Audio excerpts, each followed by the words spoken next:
Hi! Welcome to my vlog, Boss Lane. Gumawa nga pala ako ng dyan, ng macaroni salad para maiba naman. Tapos kinabukasan, nagpunta kami ni Boss sa Pangpang. Maaga kami nagising. Yan, nabili muna ako ng dyan, ng mga manok na lulutuin ko. Tapos sipod na rin, hindi ko na pinakita. Diyos ko, tingnan niyo naman nagbibideo yung boss ko. Nakatalikod ako. May pakanin yan eh.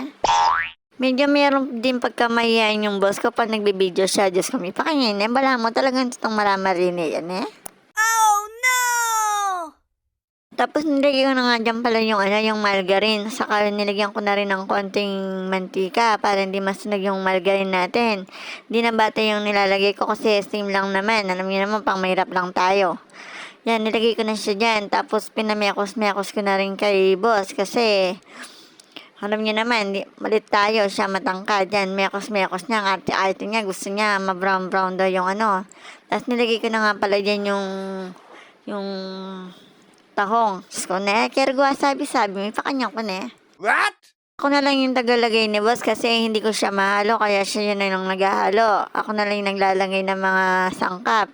Yan, ni-mekos-mekos niya lang kasi, alam niyo naman, matangkad yung boss natin. Mas mataas siya sa atin, kaya siya na lang pinaghalo ko. Saka, malaki pa sa akin yung kawan eh, nung kami pakanyang kayo, ne. Narinig niyo na naman yung may pakanyang kayo, ne. Madalang na lang kasi ako nakapag-vlog talaga ngayon kasi medyo busy yung madam. Busy ka bala mo talagang totoo, ne. May pakanyang kayo. Tapos nilagay ko na rin yung mga sangkap dyan. Ako yung tagalagay ng sangkap. Basta si boss yung tagahalo kasi para mahalo siya hanggang baba. Kasi alam niyo naman mataas yung boss natin. Yan. Tapos nilagay ko na rin yung mais dyan. Pinakahalo-halo niya. Alam niyo naman boss ko, super arte. No, kami pa kanya niya. Ayan, paluto na dyan yung niluluto ni boss. Tapos nilipat na rin namin sa mga lagayan niya.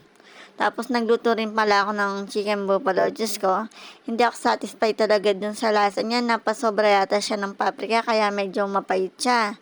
Saka yung kulay niya, napasobra. No, kami pa kanyang ko, ne. Diyos ko, nakalimutan ko siya lagyan ng kalamansi, kaya medyo mapait yung luto ko natin dyan. Diyos ko, I'm not satisfied that. I'm not satisfied that. May pa kanyang ko, ne. Oh no!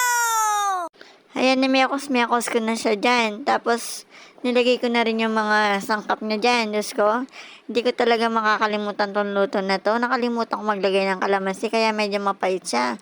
Ang ganda pa naman ng itsura niya, mukhang masarap, no? Kone, pasensya na talaga.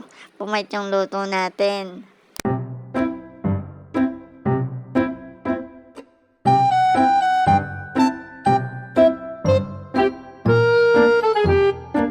Yan, si boss na rin pa nga pala yung nagmekos-mekos kasi alam niyo naman, di natin nabot.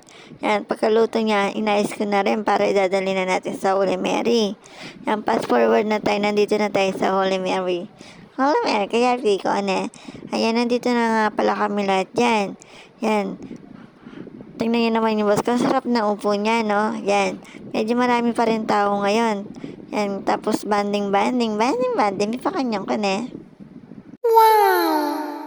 Tapos nagyaya na rin silang kumain dyan, kaya sabay-sabay na din kaming kumain. Pagkatapos namin kumain, syempre hindi naman mawawala yung kwento-kwento na may pakanyang kayo. Ayan, tapos ilang oras lang din naman, umuwi na din kami. Yan, kinabukasan naman yan. Yan, nag-DIY muna ako para hindi masyadong pangit tingnan yung cortina, yung nilalagay ngayon sa wall ng trending. Para maganda naman siyang tingnan. O hanggang dito na lang po. Salamat sa inyong panonood.